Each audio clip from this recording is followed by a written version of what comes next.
Welcome to icon politics. ఎప్పుడు పాలిటిక్సే కాకుండా ఈ మొన్న మధ్య జరిగిన కొన్ని సంఘటనల్ని గురించి మనం ఆలోచించినప్పుడు మనకేమనిపిస్తుందంటే జనరల్లీ చదువుకున్న అమ్మాయిల్ని ఇంతకు ముందు మ్యారేజ్ చేసుకుంటే అబ్బాయిల ఆలోచన విధానం ఎలా ఉండేదంటే తిను మా ఫ్యామిలీకి సపోర్ట్ అవుతుంది. తిను చదువుకున్నది కాబట్టి నేను కొంచెం నాకు నా కుటుంబానికి అండగా ఉంటుంది. కొద్దిగా అటు ఇటుగా అయినా కూడా ఆర్థిక పరంగా. సో అలా అనుకునే వ్యక్తి యొక్క ఆలోచనలు ఇప్పుడున్న ఇప్పుడున్న మహిళల ధోరణితో మారిపోతున్నాయా అనేట్టుగా ఉన్నాయి. అలాంటి విషయాల గురించి మన కృష్ణకుమారి గారు మనతో పాటు ఉన్నారు. ఆవిడ అడిగి అసలు ఈ అంశం మీద డీప్ విశ్లేషణ అనేది తెలుసుకునే ప్రయత్నం చేద్దాం. నమస్తే మేడం. నమస్తే మేడం, ఇప్పుడు మీరు చూసినట్టయితే గనక చదువుకున్న మహిళ అసలు ఆ రెస్పాన్సిబిలిటీస్ ని మర్చిపోతున్నారా, మర్చిపోయి పెడదోవ పడుతున్నారా, లేకపోతే అసలు రెస్పాన్సిబిలిటీస్ ని పక్కన పెట్టేస్తున్నారా కంప్లీట్ గా? అసలు ఎటుపోతున్నారు? ఇప్పుడు మహిళ మీద ఉన్న సామాజిక దృక్పథం ఏదైతే ఉందో అది మన ఫ్యూచర్ జనరేషన్ లో ఉంటుందంటారా? ఇప్పుడు మహిళకి ఇచ్చే రెస్పెక్ట్ కానివ్వండి, లేకపోతే కొన్ని విషయాల్లో మహిళల్ని ఎక్కువ ప్రయారిటైజ్ చేస్తాం కదా మన సొసైటీలో. సో మరి దీన్ని మనమే మార్చేసుకుంటున్నామా అని అనిపిస్తుంది కొంతమంది వల్ల. దీని గురించి మీరేమంటారు మేడం? నేను చాలా వరకు మీరు మాట్లాడిన దాంతో ఏకీభవిస్తున్నాను. అయితే ఒకటి రెండు అభ్యంతరాలు ఉన్నాయి, మాట్లాడుకుందాం మనం. అయితే అసలు ఎందుకు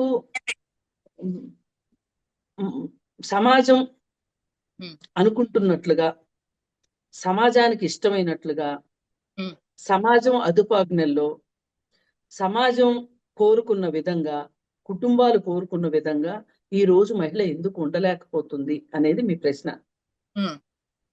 అయితే ఈ ఉండలేకపోవటము అనే దానికి కారణాలు కేవలం మహిళ మాత్రమే కాదు. మహిళ చుట్టుపక్కల ఉన్న వాతావరణం, అంతర్జాతీయ కారణాల దగ్గర నుంచి, జాతీయ కారణాల దగ్గర నుంచి, రా లోకల్ గా ఉండే కారణాల దగ్గర నుంచి, ఇంట్లో ఉండే కారణాల దగ్గర నుంచి, అలాగే వ్యక్తిగతంగా వాళ్ళకున్న కారణాలు కావచ్చు, అన్నిటినీ మించి ఆర్థిక కారణాలు, సోషల్ మీడియా వల్ల ఇవాళ ఇన్ని మార్పులు వచ్చేసినాయి మహిళలే కాదు, సమాజంలోనే మార్పు వచ్చేసింది. ఈ సమాజంలో ఇన్ని మార్పులు వచ్చిన తర్వాత అవి మహిళను తాకకుండా ఎలా ఉంటాయి? మహిళ కూడా సమాజంలో అంతర్భాగం కదా. ఇప్పుడు చాలా మంది ఏం మాట్లాడుతున్నారు, మా అమ్మలాగా మా ఆవిడ ఎందుకు లేదు అని అడుగుతున్నారు. అవును, ఎగ్జాక్ట్లీ. ఇప్పుడు మా అమ్మలాగా మా చెల్లెలు ఎందుకు లేదు అని ఆలోచిస్తున్నారు ఒక్కళ్ళన్నా? లేదు. అసలు మా అమ్మ అలా ఎందుకుంది అని ఆలోచిస్తున్నారా? ఏ పరిస్థితులు మా అమ్మను అలా ఉంచినాయి అని ఆలోచిస్తున్నారా? ఆలోచించట్లా. ఒక చిన్న డౌట్ అంటే మహిళని పరిస్థితులు ప్రభావితం చేస్తున్నాయి గాని పురుషుల్ని పరిస్థితులు ప్రభావితం చెయ్యట్లేదంటారా? ఎందుకు చేయు? చేస్తాయి కదా. మరి వాళ్ళ ఎఫెక్ట్ వీళ్ళ మీద ఉంటది కదా. వాళ్ళ ఎఫెక్ట్ కూడా ఉంటది, అదే నేను చెప్తున్నా. ఇప్పుడు మారాల్సినంతగా సమాజంలో తరాల మార్పు వల్ల పురుషులు మారట్లేదు. స్త్రీ మట్టుకు అంది వచ్చిన ప్రతి అవకాశాన్ని వినియోగించుకుంటుంది. ఈ అంది వచ్చిన అవకాశము అంటే అన్ని మంచి ఉండాలని లేదు కదా, చెడు కూడా ఉంటది కదా. ఇప్పుడు మన వాతావరణంలోనే బోలెడు బ్యాక్టీరియాలు, బోలెడు వైరస్లు తిరుగుతా ఉంటాయి. దుమ్ము, ధూళి, కాలుష్యం అన్నీ ఉంటాయి. మరి ఎవరిపైన అవి ఎక్కువ ప్రభావం చూపిస్తాయి అంటే ఎవరైతే కాస్త రోగనిరోధక శక్తి తక్కువగా ఉండి, ఎవరైతే ఎలాంటి జీవితం అంటే అలాంటి జీవితం గడపని వాళ్ళు ఎవరైతే ఉంటారో వాళ్ళ మీద ఎక్కువగా దాడి చేస్తాయి. ఇప్పుడు కరోనా టైంలో మనం గమనిస్తే పేదవాళ్ళకి కరోనా రాల. అవును, భద్రమైన జీవితాలు అనుకునే వాళ్ళు ఎవరైతే ఉన్నారో, గాజు తలుపులు చాటున, కట్టెల చాటున బతికిన వాళ్ళు ఎవరైతే ఉన్నారో, 24 గంటలు ఏసీలు, ఏ ఇంటి తలుపులైతే తీసిలేవో, ఏ ఇంటి కిటికీలు అయితే మూసివేయబడి ఉన్నాయో అంటే దీని అర్థం ఏంటి అంటే, మనిషి తనకున్న డబ్బుల వల్ల, తనకున్న సౌకర్యాల వల్ల తాను ఏదైతే ఎదుర్కోలేని పరిస్థితులు వస్తాయో, ఆ ఎదుర్కోలేని పరిస్థితులు వచ్చినప్పుడు ఆ మనిషి దానికి బలైపోతాడు. ఎగ్జాక్ట్ గా ఇప్పుడు మహిళల పరిస్థితి అలాగే ఉంది. ఏంటంటే, మామూలుగా మొన్నటి వరకు పెనం మీద ఉన్నాం అనుకునేవాడు, ఉమ్. ఇప్పుడు పొయ్యిలో పడ్డాం. అంటే ఎందుకు మనం ఆ పొయ్యిలో పడే చాయిస్ నే ఎంచుకుంటున్నాం? మనం ఎంచుకోవట్లేదు, మనం ఎంచు ఎంచుకోము, మనం ఉమ్. ఎంచుకోము. అదే నేను చెప్పేది. మనలాగా ఉండనివ్వని ఆర్థిక, సామాజిక, రాజకీయ కారణాల వల్ల మనం అలా అయిపోతున్నాం. నేను పూర్తిగా మహిళా పక్షపాతిగా నేను మాట్లాడట్లేదు. ఉమ్. ఇలాంటి వాటికి బలైపోయే పురుషులు కూడా ఉన్నారు, ఇలాంటి వాటికి బలైపోతున్న పిల్లలు కూడా ఉన్నారు. ఒక మార్పు ఏదైనా వచ్చిందంటే ఒక్కళ్ళకి రాదండి. ఉమ్. ఇప్పుడు ఒక ఇంట్లో మసూచి వచ్చింది అనుకోండి, ఇంట్లో అందరికి వస్తుందిగా. అంటు అంటు జబ్బు అయినప్పుడు, ఏదైనా ఒక జబ్బు వచ్చింది అన్నప్పుడు ఎవరికి ఎక్కువ గురవుతారు? రోగ నిరోధక శక్తి తక్కువ ఉన్న వాళ్ళే అని. అయితే ఇక్కడ నేను రోగ నిరోధక శక్తితోటి ఈ మహిళల్లో వస్తున్న మార్పులను ఎందుకు పోలుస్తున్నానంటే, వీళ్ళు కొత్తగా ప్రపంచానికి ఎక్స్పోజ్ అవుతున్నారు ఈ 21వ శతాబ్దంలో. ఈ కొత్తగా ఎక్స్పోజ్ అయ్యే సందర్భంలో మనం ఎలా ఉండాలి, ఉమ్. మనం ఏం చెయ్యాలి, అనుకోని సమస్య ఏదైనా వస్తే మనం ఎలా ఎదుర్కోవాలి? గడప దాటని మహిళ ఈ రోజు గడప దాటినప్పుడు, అప్పటి వరకు ప్రపంచం తెలియని మహిళ, పురుషుడి ద్వారానే ప్రపంచాన్ని చూసిన మహిళ తన కళ్ళతో తాను ప్రపంచాన్ని చూడాలనుకుంటున్న సందర్భంలో ఆమెలో వచ్చే మార్పులు, సంఘర్షణలు, కొత్తగా ఆ తల ఎత్తే ఆలోచనలు, కొత్తగా మనసుని అదుపు చేసుకోలేని వ్యవహారాలు, ఇవన్నీ మహిళ చుట్టూ వచ్చి ఆగిపోతున్నాయి. మేడం, మరి మ- ఇప్పుడున్న ఉమ్, ఇప్పుడున్న జనరేషన్ లో దీన్ని బ్రేక్ దీనికి అట్లీస్ట్ ఫుల్ స్టాప్ అని నేను అనట్లేదు, అట్లీస్ట్ కామా అయినా పెట్టగలం అంటారా? అంటే ఇన్ ఫ్యూచర్ జనరేషన్స్ లో ఇప్పుడు మీరున్నారు, మీకు ఒక కూతురు ఉందనుకోండి, కొంతవరకు వాళ్ళు ఒక గైడెన్స్ లో పెరుగుతారు. ఒక గైడెన్స్ అనేది ఖచ్చితంగా తల్లి దగ్గర నుంచి ఆ గైడెన్స్ అనేది కావాలి కదా ప్రతి ఒక్కరికి. ఎవరైతే బయట ప్రపంచాన్ని చూస్తారో, సొసైటీని ఫేస్ చేస్తున్నారో డైరెక్ట్ గా, ఇలా ఎవరో ఒకళ్ళ గైడెన్స్ లో వాళ్ళు పెరగాలి ఖచ్చితంగా. సో మరి అలా పెరగాల్సిన మహిళ ఇవాళ ఓన్ డెసిషన్స్ తీసుకోవడంలో ప్రతి విషయంలో ముందుంటున్నారు. అది కూడా వాళ్ళకి ఇచ్చే ఇచ్చే ఛాన్స్ కూడా కొన్ని కొన్ని సందర్భాల్లో ఉండట్లేదు. ఓన్ డెసిషన్స్ తీసుకోవడం కూడా కరెక్టేనంటారా? మరి ఎవరో ఒకళ్ళు గైడెన్స్ ఉండాలి. సో అయితే నేను ఇక్కడ నా పాయింట్ ఏంటంటే, గైడెన్స్ ఇవ్వకపోగా కొంతమంది ఆ ఫ్యామిలీ సిచ్యువేషన్స్ కి ఇంకా లోబడే ఉంటున్నారు. బయటికి పంపించని ఫ్యామిలీస్ కూడా కొన్ని ఉన్నాయి. సో మరి అప్పుడు ఇప్పుడు మనం మాట్లాడుకుంటున్న మహిళ ఏ కోవకి చెందుతుంది అంటారు? ఇప్పుడు మనం మాట్లాడుకునే మహిళ ఈ వచ్చిన కొత్త మార్పులకి, ఉమ్. ఈ కొత్త సవాళ్ళను ఎదుర్కొనే విషయంలో కొంతమంది చాలా విజయవంతంగా ముందుకెళ్తున్నారు, ఉమ్. కొంతమంది సమిధలవుతున్నారు. ఉమ్. ఇప్పుడు అదేదో సినిమా నాకు గుర్తులేదు కానీ కరెక్ట్ గా ఆ మార్పు వచ్చినప్పుడు, ఏదైనా ఒక మార్పు వచ్చినప్పుడు దానిని, అంటే ఆ మార్పుని ఒక పెద్ద బల్బుగా చూస్తే, మనం బాగా వెలుతురిచ్చే బల్బుగా చూస్తే, ఆ బల్బుని వచ్చే కాంతితోటి ముందుకు వెళ్ళే వాళ్ళు కొంతమంది, దానికి బాగా దగ్గరగా వెళ్ళి ఉమ్. ఆ వేడి తట్టుకోలేక ఉమ్. మాడి మసైపోయే వాళ్ళు కొంతమంది. ఉమ్. దానికి ఏం చెప్తారంటే, అక్కడ ఇలా మాడి మసైపోయే వాళ్ళతోటి నాకు సంబంధం లేదు, నేను ముందుకే వెళ్తాను ఉమ్. అనే అర్థంలో ఇవాళ వచ్చిన మార్పులకి, ఈ ఈ మార్పు వల్ల వచ్చే మంచి అవకాశాలని అందిపుచ్చుకుని ముందుకెళ్తున్న వాళ్ళు కొంతమంది అయితే, ఈ ఈ వచ్చిన అవకాశాలు లో అందరూ జీవితాన్ని ఒకే కోణంలో చూడరు. ఒక్కొక్కళ్ళు ఒక్కొక్క దృక్కోణంలో చూస్తారు. అలా చూసినప్పుడు వాటిని ఏదో చెయ్యాలి అనుకుని ఇంకేదో చేసేసి సమాజం ముందు దోషులుగా నిలబడుతున్నారు. నేను ఒక రీసెంట్ ఎగ్జాంపుల్ చెప్తాను మేడం, కానీ నేను పేర్లు ప్రస్తావన తీసుకురాను. ఒక బాగా educated women, wife and husband బానే ఉన్నారు, అన్యోన్యంగానే ఉన్నారు, ఒక ఇద్దరు కిడ్స్ తో ఉన్నారు. ఇలా ఉన్న ఒక ఉమెన్ ఒక చోట, తను చేసే ఒక చోట వర్క్ చేసే ఒక చోట తనకి ఒక బెటర్ పొజిషన్ ఆప్షన్ వచ్చింది. అంటే నేనేం చెప్తున్నాను మీకు అర్థమైంది అనుకుంటున్నాను మేడం. అర్థమైంది. అర్థమైంది. ఇప్పుడు రీసెంట్ గా ఒక కొన్ని 6 నెలల కాలంలో మనం ముగ్గురిని చూసాం మనం. అవును, ఎగ్జాక్ట్లీ. ఇప్పుడు నా పాయింట్ మీకు అర్థమైంది. అర్థమైంది. ఇప్పుడు మహిళల ఆలోచన ధోరణి ఇలా మారిపోతుంది. అంటే వాళ్ళు ఇక్కడున్న ఆప్షన్ ని తీసుకోకుండా పక్కదారులు ఎందుకు చూడాల్సి వస్తుంది, చూసి వాళ్ళ జీవితాన్ని వాళ్ళే ఎందుకు బలి చేసుకుంటున్నారు.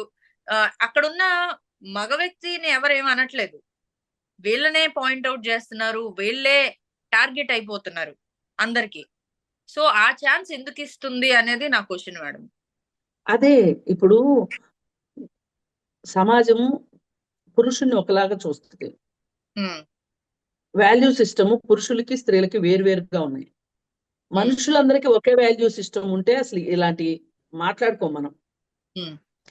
పురుషుడు చేసిన తప్పని వేలెత్తి చూపిస్తాం, స్త్రీ చేసిన వేలెత్తి చూపిస్తాము, దానివల్ల వచ్చే నష్టాలు ఏంటో మాట్లాడతాం. ఇప్పుడు ఇక్కడ మీరు చెప్పినట్లు ఆ ముగ్గురు మహిళల గురించి మనం మాట్లాడుకున్నాం అనుకుందాం. ఈ ముగ్గురు మహిళలు ఎవరో కూడా అందరికీ తెలుసు. రాజకీయ విషయాల్లో ఒక మహిళ, అలాగే ప్రభుత్వ ఉద్యోగంలో ఉండి ఒక మహిళ, అలాగే ఇంకొక ఆమె కూడా ఉద్యోగంలో ఉన్న మహిళే. అయితే ఈ ముగ్గురు మహిళలు చేసిన పనులు వీళ్ళు హైలీ ఇంటెలిజెంట్. నో, నేను అదే చెప్పబోతున్నా మీకు. ఏ పురుషులు ఇలాంటి పనులు చేయలేదా? చేశారు. అయితే ఏం చెప్తారు మన వాళ్ళు? మగాడు అన్నాక తిరుగుతాడు, వాడు ఎక్కడికైనా ఇక్కడికే కదా వస్తాడు, వాడు పెద్ద ప్రభావితం చేసేది ఉండదు. అమ్మ అయితే ప్రతి క్షణం పిల్లలకు కనిపిస్తూ ఉంటది. అమ్మ కదా కావాలి పిల్లలకి. అమ్మ తప్పు చేస్తే ఎట్లా? అమ్మ ఒక ఎగ్జాంపుల్ ని ఈ విధంగా ఒక బ్యాడ్ ఎగ్జాంపుల్ సెట్ చేస్తే ఆ పిల్లలు ఇంకెవరిని ఆదర్శంగా తీసుకుంటారు అనేది ఇప్పుడు ప్రశ్న. అయితే నేనేమంటానంటే, మగవాళ్ళు చేస్తున్నారు కదా అని ఆడవాళ్ళు చేయడం, ఆడవాళ్ళు చెయ్యట్లేదు, ఆడవాళ్ళు నిస్సహాయ పరిస్థితిలో ఉన్నారు, నన్ను ప్రశ్నించలేని పరిస్థితిలో ఉన్నారు కాబట్టి నా ఇష్టానికి నేను చేస్తానని పురుషుడు మాట్లాడితే ప్రయోజనం లేదు. ఇక్కడ మారవలసింది ఏంటి అంటే, మనకి ఇష్టం ఉన్నా ఇష్టం లేకపోయినా, సంసార బంధాలు ఎంత లాగుతున్నా, పిల్లల ముందు నేను ఒక ఎగ్జాంపుల్ గా నిలవాలి అనుకుని బలమైన దృఢ నిశ్చయంతో ఉన్న మహిళలు కూడా ఈ రోజు మన చుట్టూ ఉన్న పరిస్థితుల వల్ల, ఇది సోషల్ మీడియా వల్ల కావచ్చు, ఆర్థిక సవాళ్ళ వల్ల కావచ్చు, లేకపోతే టెక్నాలజీలో వస్తున్న మార్పుల వల్ల కావచ్చు, మహిళలు అలా సరిపెట్టుకోవాలి అని అనుకోవట్లేదు. ఇక్కడ ఇలా సరిపెట్టుకొని వాళ్ళందరూ తప్పులే చేస్తున్నారా అని కూడా నేను అనను. కాకపోతే వీటన్నిటికీ తోడు ఇవాళ కొత్తగా ఒక మానసిక కారణాలు కూడా వచ్చేసాయి. ఒక భావోద్వేగాల అదుపు. ఒకప్పుడు భర్త తిడుతూ ఉంటే కుక్కిని పేనులా పడి ఉండేది భార్య, కొట్టినా భరించేది, అత్తవారింట్లో అందరూ కలిసి ఆరళ్ళు పెట్టినా భరించేది. నేను ఎవరో చెప్తున్నారు ఫేస్బుక్ లో, ఆయన చిన్నప్పుడు ఆయనకి కొంతమంది అత్తవారింటి దగ్గర, పుట్టింటి నుంచి అత్తవారింటికి వచ్చిన వాళ్ళ విషయాలు చెప్తూ ఆయన ఏం చెప్పారంటే, కొంతమంది ఆడవాళ్ళతో మాట్లాడితే, నేను 11 ఏళ్ళప్పుడు పెళ్ళయింది, నాకు అత్తవారిల్లు చాలా కొత్తగా అనిపించి భయం వేసి నేను మా ఊరికి పారిపోయాను పరిగెట్టుకుంటా. ఆ తర్వాత మా అత్తింటి వాళ్ళు వచ్చి నన్ను కాళ్ళు చేతులు కట్టేసి బండి మీద వేసుకుని వచ్చేసారు. అప్పుడు నాకు అర్థమైంది, ఓహో నేను నచ్చినా నచ్చకపోయినా, కష్టమైనా ఇష్టం ఉన్నా ఇష్టం లేకపోయినా నేను ఇక్కడే పడి ఉండాలి కావాన్సు అని అనుకున్నాను అని అలవాటు పడిపోయాను. కానీ అప్పుడప్పుడు పుట్టింటికి వెళ్ళేదాన్ని. కానీ నా శాశ్వత చిరునామా, నా శాశ్వత మైన ప్రదేశము అత్తవారిల్లు అనేది నాకు అర్థమైంది అని చెప్పి ఆవిడ చెప్పింది. మరి ఈ రోజు అలా ఒక అమ్మాయిని తీసుకొచ్చుకోగలిగే పరిస్థితి ఉందా? తీసుకురావడాన్ని సమాజం ఆమోదిస్తుందా? చట్టం ఆమోదిస్తుందా? ఏమి ఆమోదిస్తాయి చెప్పండి? లేదు, మారింది. అదే నేను అంటున్నా. ఈ మారిన కాలంలో మనకి అన్ని ఇప్పుడు నదిని ఇష్టపడతాం మనం. ఎప్పుడు ఇష్టపడతాం? మనకి నచ్చినట్లుగా నది ఉంటే మనకు చాలా ఇష్టం. చూడటానికి బాగుండాలి, మన పొలాలకు అవసరమైన నీళ్ళు ఇవ్వాలి, తాగడానికి నీళ్ళు ఇవ్వాలి, అప్పుడప్పుడు షికారు ఏ ప్రమాదం జరగకుండా షికారుకి వెళ్ళివ్వాలి. ఇంతవరకు నది మనకిష్టం, నీళ్లు మనకు మనకిష్టం. కనపడాలి. కానీ వరదొస్తే వరదొస్తే ముంచేస్తుంది. భయం. అప్పుడు చెప్తాం, ఏంటి ఉగ్ర రూపం, కృష్ణమ్మ ఉగ్ర రూపం దాల్చింది, ఉమ్. ఇంత పగబడుతుందా ప్రకృతి మనిషి మీద పగబడుతుందా అని. ఈవేళ సమాజాన్ని ఈ ఈ వచ్చిన మార్పులన్నీ పగబట్టినట్టు వచ్చాయి. స్త్రీలు మాత్రమే మారాలని గాని, స్త్రీలు మాత్రమే బలవుతున్నారని గాని అనుకుంటే చాలా తప్పు. మొత్తం సమాజం మీద పడుతుంది.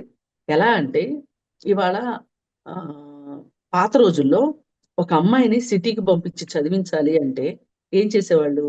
ఒక అమ్మమ్మో తాతయ్యో ఎవరో. అమ్మమ్మో నాయనమ్మో మేనత్తలో ఎవరన్నా విడో అయిన మేనత్తో సిటీకి వచ్చి అక్కడ ఒక చిన్న కాపురం పెట్టి ఉమ్. మంచి చెడులు చూసుకుంటూ చదివించేవాళ్ళు. ఇప్పుడు ఏం చేస్తున్నారు? హాస్టల్. హాస్టల్స్ లో పెడుతున్నారు. హాస్టల్లో పెట్టడం వల్ల ఏం జరుగుతుంది? హాస్టల్లో వీళ్ళు ఏం చేస్తున్నారో ఇంట్లో వాళ్ళకి తెలియదు. అవునా? అవును. తెలిసి. ఇప్పుడు ఇప్పుడు ఒకవేళ మనం అమ్మమ్మో నాయనమ్మో వండి పెడతారు అంటే పిల్లలు ఒప్పుకోరు ఫస్ట్. ఉమ్. అలా వండి పెట్టడానికి సిద్ధంగా అమ్మమ్మలు నాయనమ్మలు లేరు. వాతావరణం మారిపోయింది. ఇలా వచ్చి సిటీలకు వచ్చి చదువుకుంటున్న ఆడపిల్లలు, హాస్టల్స్ లో ఉండే ఆడపిల్లలు ఎంత వాళ్ళ మీద ఎన్ని కథనాలు వస్తున్నాయో చూస్తున్నాం. అలాగే ఇలాగే హాస్టల్స్ లో ఉన్న అబ్బాయిల మీద కూడా కథనాలు వస్తున్నాయి. కానీ వేలెత్తి చూపిస్తుంది ఎవరిని? అమ్మాయిల్ని. నేనేమంటానంటే మార్పు వచ్చినప్పుడు ఏ ఒక్కరినో మనం ఆగమని చెప్పటం కుదిరే పని కాదు. ఇది వరవడి కొట్టుకుపోతూనే ఉంటాం. దీనికి పరిష్కారం అంటామా? ఒక్క స్త్రీ వల్లే కుటుంబం నాశనం అయిపోతుందని కానీ, ఒక్క స్త్రీ వల్లే కుటుంబం పూర్తిగా బతికి బట్టగలుగుతుందని నేను అనను, నేను ఒప్పుకోను. కానీ కుటుంబాలుని కాస్త శాంతంగా, కాస్త సౌకర్యవంతంగా, కష్టాలు పడుతూ కూడా ఉంచగలిగేది మహిళే. దీనికి తిరుగులేదు. తనకున్న కానీ సాక్రిఫైస్ చేస్తూ. ఆ కొన్ని కొన్ని ఆ, భర్త ఎలా ఉన్నా మాట్లాడకుండా ఉండి సహించి భరించిన రోజుల నుంచి ఇవాళ మహిళ నా భర్తకి నేను ఒక్కదాన్నే ఉమ్. భారీగా ఉండాలి అని కోరుకునే పరిస్థితి ఈవేళ వచ్చింది. మరి వస్తే దీన్ని ఎంతమంది పురుషులు అంగీకరించారు చెప్పండి? వాళ్ళు అంగీకరి. సొంత సొంత తల్లిదండ్రులే ఏమన్నారు? మగాడన్నాక తిరగకుండా ఉంటాడా, మొగుడన్నాక కొట్టకుండా ఉంటాడా అని నేర్పించారు. ఉమ్. ఆమెను బుజ్జగించగలిగారు. ఇవాళ ఆ బుజ్జగించగలిగే పరిస్థితి లేదు. ఇక్కడ ఒకటే, నువ్వు సరిగా ఉంటే నేను సరిగా ఉంటా, లేకపోతే ఉండాల్సిన అవసరం నాకు లేదు అనే పరిస్థితికి మహిళ వచ్చింది. ఉమ్. ఇక ఇలాంటి పరిస్థితుల్లో ఇంకొంతమంది ఇంకొంచెంగా రాజకీయాల్లో ఎదగడం కోసమో, ఉద్యోగాలు సంపాదించుకోవటం కోసమో, వ్యాపారాల్లో డబ్బులు సంపాదించుకోవటం కోసమో రాజకీయ నాయకులకు కానీ లేకపోతే వేరే వేరే బాసులకు కానీ అంకితమైపోయి వాళ్ళు చెప్పిన తప్పులు చేస్తూ సమాజం ముందు వీళ్ళు తప్పుడు వాళ్ళుగా ముద్రయించుకుంటానికి సిద్ధపడుతున్నారు మహిళలు. మొదల్లో వాళ్ళకి తెలియదు ఈ సంగతి. నేను రేపు బలి కాబోతున్నాను, నేను బకరా అవబోతున్నాను అనే సంగతి తెలియదు. కానీ నేనేం ఆలోచిస్తున్నానో సమాజం కూడా అదే ఆలోచిస్తుంది అని అనుకుంటుంది. ఆమె ఏదైతే ఆమె జస్టిఫికేషన్ ఇచ్చుకుంటుందో అదే జస్టిఫికేషన్ నాకు సమాజం నుంచి దొరుకుతుంది అనుకుంటుంది. దొరకదు. ఇప్పుడు శాంతి ఉన్నారు, ఆవిడ విజయసాయి రెడ్డి భర్త, ఇంకొక లాయరు, ఈ ముగ్గురు మధ్యలో ఆమె ఎంత పావయిందండి. అసలు ఈ మొత్తం భర్తకు తెలుసు. కానీ ఏమనుకున్నాడు, మనం ఆర్థికంగా సెటిల్ అవ్వడం కోసం, మన కుటుంబం కోసం ఈ అమ్మాయి ఇవన్నీ చేస్తే మంచిదే అనుకున్నాడు. కానీ అసలు కుటుంబమే లేకుండా పోతుంది అనేసరికి, అర్థమయ్యేసరికి, వాటాల్లో తేడాలు వచ్చేసరికి, సరే కుటుంబం లేకపోయినా పర్వాలేదు కానీ నాకు దక్కాల్సిన వాటా నాకు దక్కలేదు అనేసరికి అతను రోడ్డును పడ్డాడు. ఈ మొత్తం వ్యవహారాన్ని రోడ్డు మీద వేశాడు. ఫైనల్ గా ఆవిడ మీడియా ముందు ఎవరికి పుట్టాడో చెప్పు అనే పరిస్థితికి వచ్చేసింది. ఆవిడ ప్రశ్నించబడింది. ఆ పరిస్థితుల్లో ఎవరైతే ఆమె కడుపులో ఉన్న బిడ్డకి, అంటే ఆమె కన్న బిడ్డకి తండ్రో, కన్వీనియంట్ గా అతను బయటికి రాలేదు చూడండి. అవును, తండ్రి ఎవరు? ఇంకా విజయసాయి రెడ్డి అన్న వచ్చి మీటింగులు పెట్టాడు గాని అతను బయటికి రాలా. సింపుల్ క్యాలిక్యులేషన్ అండి ఇది. ఇక్కడ ఉన్నది ముగ్గురే మగవాళ్ళు ఆమె జీవితంలో. ఆ పుట్టిన బిడ్డకి డిఎన్ఏ చేస్తే తండ్రి ఎవరు తెలిసిపోద్దిగా. ఇంత డ్రామా అవసరమా? చేయలా. వాళ్ళకి ఇప్పుడు మనకు తెలియదు కానీ అదే అందుకే అంటున్నా. అలాగే ఇప్పుడు దువ్వాడ సీను, దివ్యల మాధురి విషయం తీసుకుంటే,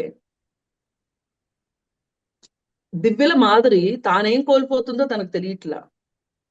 అవును, వాళ్ళ హస్బెండ్ కూడా, వాళ్ళ హస్బెండ్ మాట్లాడాడు చూసారా, నా మాధురి బంగారం, నాకు తల్లి లాంటిది అని మాట్లాడాడు.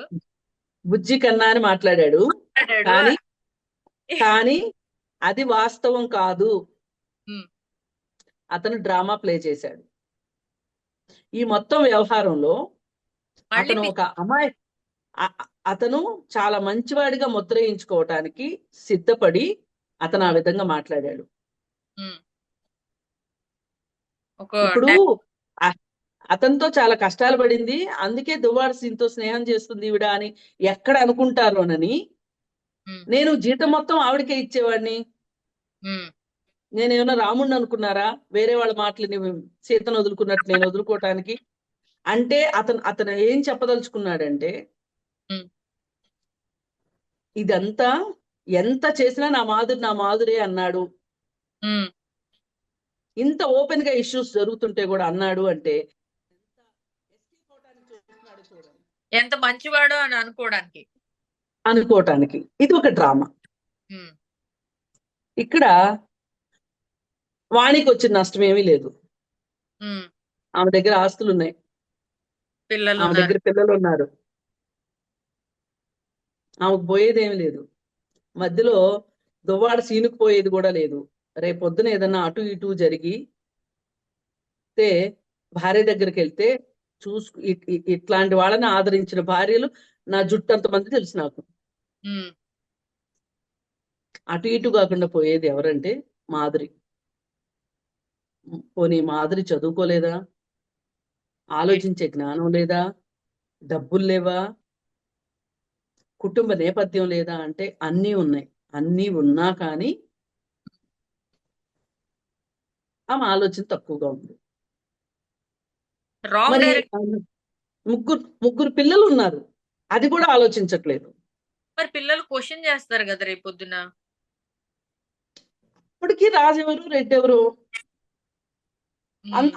అంత దూరం కాదండి. అంత దూరం ఆలోచించే తెలివితేటలే ఉంటే దువ్వాడ సీను చెప్పే కథలకు ఎందుకు కరిగిపోతుంది చెప్పండి? వాణి రెచ్చగొడితే మట్టుకు ఎందుకు అతని ఇంట్లో వచ్చి సెటిల్ అవుతుంది చెప్పండి? ఆమె అదే కదా అంటుంది, నన్ను ఎలాగో బ్యాట్ చేసేసింది అందుకే నేను వచ్చి ఇక్కడ ఉన్నాను అంటుంది. ఇప్పుడు ఆవిడ కామ్గా ముగ్గురు పిల్లల్ని తీసుకుని భర్త దగ్గరికి వెళ్ళిపోయింది అనుకోండి, ఎవరైనా మాట్లాడుకునే వాళ్ళ? ఎవరు మాట్లాడరు కదా, ఎవరి లైఫ్. పైగా అసలు పైగా ఆమె ఇంకొకటి, ఆమె ప్రైవసీ లేకుండా చేసుకుంది. మొత్తం ప్రతిరోజు సోషల్ మీడియాలో కూర్చుంటుంది. పప్పుచారుతో సహా పెట్టేస్తుంది కదా మేడం. పప్పుచారు, కోడి కూర పెట్టేస్తుంది. ఆమె చీరలు, ఆమె నగలు, బర్త్డే పార్టీలు, హౌస్ ఇవన్నీ టూర్.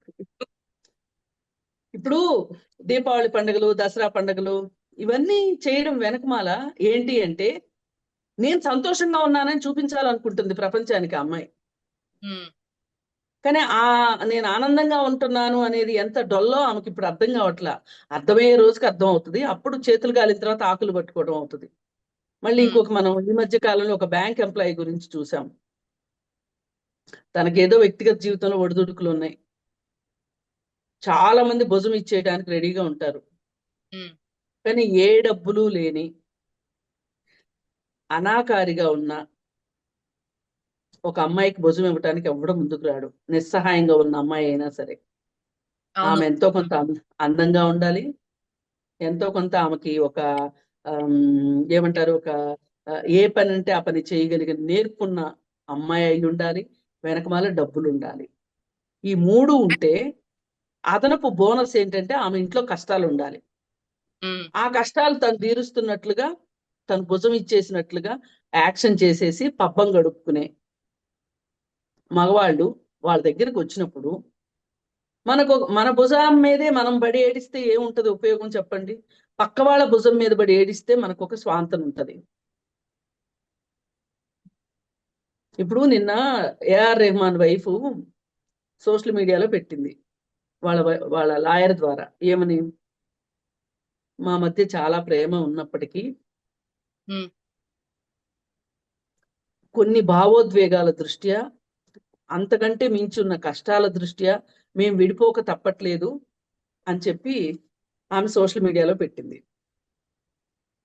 మరి సోషల్ మీడియాలో పెట్టిన తర్వాత మళ్ళీ మా ప్రైవసీకి భంగం కలిగించొద్దు అని వాళ్ళ అబ్బాయి ఒక పోస్టు, ఆమె ఒక పోస్టు పెట్టారు. అసలు ఇది ఎలా కుదురుతుంది? మీరు ఒకసారి సోషల్ మీడియాలోకి వచ్చేసిన తర్వాత, మీరు స్టేటస్లు పెట్టేసుకున్న తర్వాత, మీరు చెప్పదలుచుకున్నది చెప్పేసిన తర్వాత, ఇప్పుడు ఇవన్నీ ఎవరికి చెప్పకుండా కూడా జరిగిపోతాయి చాలా మంది ఇళ్లలో. కానీ సోషల్ మీడియాలో వచ్చిన వాళ్ళ గురించి కదా ఎక్కువ మాట్లాడతారు. అవును మేడం. ఇప్పుడు మమ్మల్ని ఎవరు ఏమంటానికి లేదు, మమ్మల్ని ఏమనంటే మీ అంతు చూస్తామని దివ్యల మాదిరి మాట్లాడుతుంది. అసలు నువ్వు అందరూ నీ గురించి మాట్లాడుకునేటట్లు అంటే వివాహేతర సంబంధాలు లేవు అని ఎవరు చెప్పట్లేదు కదా, ఉన్నాయి. అలా ఉండొచ్చు కదా. నువ్వు సోషల్ మీడియాలోకి వచ్చాక సోషల్ మీడియా నిన్నెందుకు వదులుతుంది? వదలదు. అద్దు అదుపు లేని రంకెలేసుకుంటూ తిరిగే ఆంబోతు లాంటిది సోషల్ మీడియా. మరి మేడం వీళ్ళందరూ చదువుకున్న వాళ్ళే, మరి వీళ్ళ సంస్కారం, విజ్ఞత ఇన్ని సంవత్సరాలు వీళ్ళు నేర్చుకున్నది అంటే, ఉమెన్ కి కొన్ని ఎథిక్స్ అనేవి అందరికీ ఉంటాయి, ఎవరి ఇండివిజువల్ గా. ఇక్కడే మీకు నాకు కాంట్రడిక్షన్ వస్తుంది. మనిషికి ఉండాలి, మనిషికి ఉండాలి, అది పురుషుడైనా స్త్రీ అయినా. ఇప్పుడు సమాజం ఆమోదించినంత మాత్రాన మగవాళ్ళని తప్పులు చేసేమని ఎక్కడా లేదు కదా. మగవాళ్ళని తప్పులు చేసేమని లేదు మేడం. ఇక్కడ నా డౌట్ ఏంటంటే, ఎందుకమ్మా స్త్రీలు మాత్రమే ఎందుకు సాక్రిఫైజులు చేయాలి చెప్పండి? అంటే నువ్వు విచ్చలవిడిగా ఉండమని నేను చెప్పట్లేదు, నన్ను అపార్థం చేసుకోవద్దు. ఇప్పుడు మనం ఈ మాట్లాడే మాటలు నేను దాదాపు 90% మగవాళ్ళని ఉద్దేశించే మాట్లాడుతున్నా. మార్పు రావాల్సింది మగవాళ్ళలో. అంటే జనరల్లీ నేను ఇప్పుడు మనం ఆల్రెడీ ఫాలో అవుతున్నాం కాబట్టి మాట్లాడుతున్నాను మేడం. ఫ్యామిలీ లైఫ్ లో ఉన్నప్పుడు మనం కొన్ని వదిలేస్తాం కదా, సాక్రిఫైస్ చేస్తాం. ఎంత మాట్లాడుకున్నా గానీ సరేలే ఇదేముందిలే అని చూసి చూడనట్టు వదిలేసిన సందర్భాలు అవనియండి, ఏదైనా అవ్వచ్చు. ఎంతో కొంత సాక్రిఫైస్ చేస్తాం కదా ఫ్యామిలీ కోసం. సో అలాంటి సిచ్యువేషన్స్ లో మనం కొన్ని ఫాలో అవుతాం, మన పెద్దవాళ్ళు చెప్పినవి గాని, లేకపోతే మనం ఇలా ఉండకూడదు, ఎందుకులే రిస్క్ ఎందుకు, దీనివల్ల మనకి ఏదైనా ప్రమాదం జరగొచ్చేమో, వాళ్ళు ఊరికే చెప్పరు కదా అని కొన్ని ఉంటాయి కదా ప్రతి అమ్మాయికి. మరి వీళ్ళందరూ ఇంత ఎడ్యుకేటెడే అయినా కూడా ఇలా బిహేవ్ చేయడంలో ఇంకా ఫ్యూచర్ జనరేషన్స్ వీళ్ళని ఆదర్శ తీసుకుంటే నెక్స్ట్ జనరేషన్స్ అన్ని ఇలాగే అయిపోతాయి అంటారా? చూడండి, నేను ఒక మాట చెప్తా. ఇప్పుడు మనం ఒక ముగ్గురు మహిళల గురించి మాట్లాడుకున్నాం కదా. ఈ ముగ్గురు మహిళల చుట్టూ ఎంతమంది మగవాళ్ళు ఉన్నారు చెప్పండి? చాలా మంది అన్నెసెసరీగా ఇన్వాల్వ్ అయిన వాళ్ళే ఉన్నారు. ఉన్నారు కదా. వాళ్ళందరూ సరిగా ఉంటే ఈ ముగ్గురు ఎందుకు ఇలా అయిపోతారు? మనం ఏం మాట్లాడతామంటే, అలవాటు అయిపోయింది కదా మీకు అలా ఉండటం, మీరు అలానే ఉండండి, మగవాళ్ళు ఇలాగే ఉంటారు, ఉమ్. ఎక్కువ మందిని మార్చడం కన్నా తక్కువ మంది యథాతథ స్థితిని లో ఉండడం కరెక్ట్ కదా. అది మేక్ ఇట్ ఈజీ కదా అని మీరు చెప్తున్నారు. Um. Make in India, made in India అని నినాదాలు ఇచ్చినంత తేలిక కాదు అంటే మనుషుల్ని కట్టిపెట్టి ఉంచడం. నాది ఇంకొక పాయింట్ ఉంది మేడం దీంట్లో. నేను ఇలా చెప్పడంలో చెప్పండి. ఏంటంటే, అనవసరమైన కష్టాలకి పోవడం ఎందుకు? మన పెద్దవాళ్ళు చెప్పినట్టు మనం ఉన్నామనుకోండి, వాళ్ళలాగే లైఫ్ సింపుల్ గా వెళ్ళిపోతది కదా. సో ఎందుకు అన్నెసరీ రిస్క్స్ అని నేను అంటున్నాను. అది వాళ్ళు రిస్క్ అని అనుకోరు. ఇప్పుడు నేను ఇందాక మీకు ఒక వెలిగే బల్బు దగ్గరికి ఉమ్. దూరం నుంచి ఆ కాంతి ద్వారా ప్రయాణించే పురుగులు కొన్ని ఉంటాయి. ఉమ్. ఉమ్. దగ్గరకు వస్తే ఇంకే ఉంటదో చూద్దాం చూద్దాం అని బల్బు దగ్గరకు వచ్చి మాడి మసైపోయే శలభాల్లాగా అయిపోయాయి కొన్ని ఉంటాయి. ఇప్పుడు ఈ చేతులు కాల్చుకుంటున్న వాళ్ళు, ఈ మనసు కాల్చుకుంటున్న వాళ్ళు, ఈ ఒళ్ళు కాల్చుకుంటున్న వాళ్ళు, ఇప్పుడు మనం ఇందాక మాట్లాడుకున్న, అంటే ఈ ముగ్గురే కాదండి, సమాజంలో ఇట్లాంటి వాళ్ళు చాలా మంది ఉన్నారు. వాళ్ళందరూ చేసేది ఏంటంటే, ఎవరైనా సరే ఒక ఎక్స్పీరియన్స్ వచ్చేదాకా, ఒక గుణపాఠం తెలిసేలాగా వచ్చేదాకా ఆగుతారు, తప్పులు మెచ్యూరిటీ. చేస్తారు, పొరపాట్లు చేస్తారు.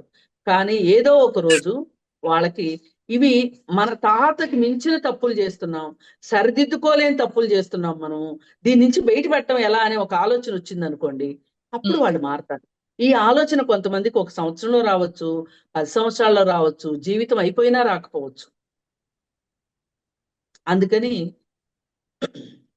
ఇవాళ మన జీవితాన్ని చాలా వేగంగా మార్చేస్తున్న, ఈ మార్పు మంచిగా చెడుకా అని ఆలోచించుకోలేని ఒక పరిస్థితిలో మనం ఉన్నాం. ఈ పరిస్థితి నుంచి బయట పడాలి అంటే కొంతమంది సమాజం ముందు కొన్ని ఎగ్జాంపుల్స్ గా నిలబడాల్సిందే. కొంతమంది ఎలా ఉండాలో చెప్తారు సమాజంలో, కొంతమంది ఎలా ఉండకూడదో చెప్తారు.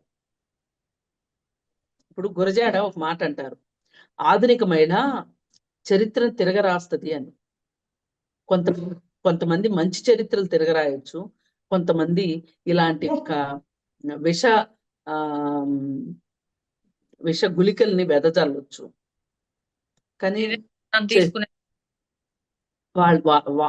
ఎవరికి వాళ్ళకి స్వానుభవం అంతే. ఇంకెందుకంటే ఎవ్వరు చెప్పినా వినరండి. ఇప్పుడు మన నోటిని ఆపొచ్చు, మన మనిషిని ఆపొచ్చు, కానీ మన అంతరంగాన్ని, మన మనసు ఆలోచన ఆ మనం ఆపలేము.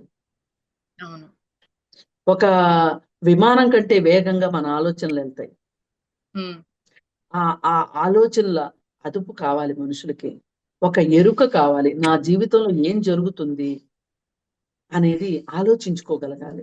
ఇది మేడం, పురుషు ఎరుక అని అది చాలా మందిలో ఇప్పుడున్న వాళ్ళలో ఏదో చేసేస్తుంటారు. చాలా ఫాస్ట్ లైఫ్ స్టైల్లో ఉంటారు. కానీ వాళ్ళ లైఫ్ లో ఏం జరుగుతుందంటే వాళ్ళకి చాలా ఎలా అంటే చాలా ఆశ్చర్యంగా అనిపిస్తాయి వాళ్ళ మాటలు వింటుంటే. కొంతమంది చెప్తుంటే నాకు ఇది తెలియలేదు అంటారు. అలా అవును. ఎలా ఉంటది అనిపిస్తుంది నాకు. అంటే ఏం లేదు, ఎవరైనా సరే ఒక తేల్చుకోలేని ఒక సందిగ్ధ పరిస్థితిలో వచ్చినప్పుడు తెలివైన వాళ్ళైతే ఏం చేస్తారంటే ఇంకెవరి సహాయాన్నైనా తీసుకుంటారు. మూర్ఖులు ఏం చేస్తారంటే, తెలివి తక్కువ వాళ్ళు, వాళ్ళని వాళ్ళు ఎక్కువ అంచనా వేసుకునే వాళ్ళు, వాళ్ళ బుర్రతోనే వాళ్ళు ఆలోచిస్తారు. కానీ కొన్ని క్లిష్ట సమయాల్లో మనని మనం ఆలోచించుకునే కన్నా కొంచెం మనకి బాగా నమ్మకమైన వాళ్ళు, లేకపోతే కౌన్సిలర్స్ దగ్గరకో వెళ్ళి మన జీవితాన్ని వాళ్ళ ముందు పరచాలి. వాళ్ళు మనకు చెప్తారు. మనని మనం సరిగా చూసుకోలేము, కానీ వేరే వాళ్ళు చూడగలుగుతారు. ఆ చాయిస్ తీసుకోవాలి మనం. ఇవాళ ఏదైతే మనము సంతోషంగా ఉంటుంది, ఒక ఎక్స్పెరిమెంట్ బాగుంటది, అని ఒక చాయిస్ తీసుకుంటున్నాం ఇవాళ మనం జీవితాల్లో. ఈ చాయిస్లు ఎక్కువ తీసుకోవడం వల్ల ఇన్ని ఇబ్బందులు వస్తున్నాయి అసలు. ఆ చాయిస్ ఏదో ఈ విషయంలో కూడా చాయిస్ తీసుకోమని చెప్తా నేను. Right madam. ఆ తీసుకునే వాళ్ళు చాలా క్వాలిఫైడ్ పర్సన్స్ అవ్వాలి, అలాగే చాలా కాన్ఫిడెన్షియల్ గా ఉండేవాళ్ళు కావాలి. ఇప్పుడు మీరు ఎవరికో చెప్పుకుంటారు మీ బాధలు, వాళ్ళు తెల్లారి పొద్దున్నే బీబీసీ న్యూస్ లాగా ఊరందరికి చెప్తే ఇంక ఉపయోగం ఏముంది? అలాంటి వాళ్ళు కాకుండా మీరు ఒక ప్రొఫెషనల్ దగ్గరికి వెళ్ళండి. ప్రొఫెషనల్ సైకాలజిస్ట్ ని కలిసి మీ జీవితాన్ని వాళ్ళ ముందు పరచండి, తప్పేం లేదు. వాళ్ళు చెప్పగలిగింది వాళ్ళు ఆలోచించి చెప్పగలుగుతారు. ఆ చెప్పింది మీకు ఆమోదయోగ్యం అయితేను, చెయ్యగలిగింది అయితే చెయ్యండి. లేదు అనుకుంటే అన్నిటినీ మించి ఒకటే ఉంది, దేవుడి పైన భారం వేసి ఎలా జరిగితే అలా జరుగుతుంది అనే ఒక తాత్విక దృష్టి కూడా కొంతమందికి ఉంటుంది. అలా అయినా ఉండండి. లేదు అంటే చాలా ఎక్స్ట్రీమిస్ట్ గా వెళ్ళి తర్వాత చాలా అసలు పూర్తిగా విరుద్ధంగా మారిపోయిన వాళ్ళని కూడా చాలా మందిని చూశాను నేను. కానీ ఒక్క మాట అయితే ఉంది, అతి ఎప్పటికీ మంచిది కాదు అని. ఈ అతిలోకి పురుషులు వెళ్ళినా తప్పే, స్త్రీలు వెళ్ళినా తప్పే. ఈ ఒక కుటుంబాన్ని ఒక మార్గదర్శకంగా ఉంచడానికి కావచ్చు, త్యాగాలు చేయటానికి కావచ్చు, కేవలం స్త్రీ మాత్రమే ఆ పాత్ర పోషించాలి అనుకోవటం కూడా కరెక్ట్ కాదు. కుటుంబం మొత్తం మీద ఉంది ఇది. అలాగే మన చుట్టూ ఉన్న పరిస్థితులు, మోసాలు చేసేవాళ్ళు మన చుట్టూ ఉన్నప్పుడు, అది చిన్నదవనివ్వండి పెద్దదవనివ్వండి. ఇప్పుడు ఈ 3 కేసులు మనం మాట్లాడుకున్న వాటిల్లో అంతఃసూత్రం ఒకటే: మోసము, కుట్ర, ప్రయోజనాలు. ఈ 3 మన చుట్టూనే తిరుగుతూ ఉంటాయి వైఫై లాగా.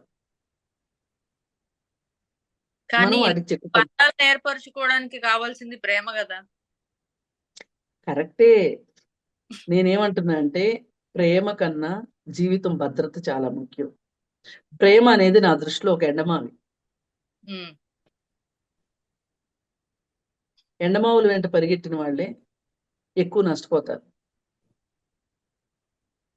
ఇది నా జీవితం, ఇది ఇంతే అని వాస్తవాన్ని గ్రహించిన వాళ్ళు చాలా సంతోషంగా ఉంటారు.